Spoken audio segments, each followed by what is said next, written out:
Man robbed then shot in the face. Brother identified as the attacker. Hi again and welcome. This is Links 007 TV News Report, and we'll be right back with the full details to come. Welcome to Links 007 TV News Report, providing you with the best in local and international news updates. This is a place where you can get the most reliable and informative news information. Links 007 TV News Report.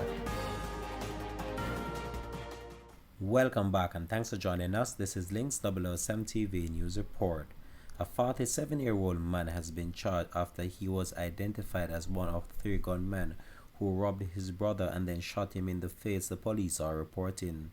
The man, identified as Audley Hines, a mason of Hinestown, Ochoria, St. Anne's, has been charged with wounded with intent, illegal possession of firearm, and illegal possession of ammunition. Reports from the St. Anne police are that on Wednesday, June the 1st at about 10 p.m., the victim was walking along a roadway when he was pounced upon by 3 gunmen who opened fire, hitting him in the face.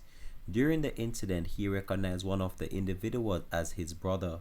The injured man was transported to hospital where he was admitted in stable condition. On Friday, June 24th, a question and answer session was conducted with Hines and he was subsequently charged. Links 007 TV will continue to track this story and provide you with more information to come on this. Thanks for watching.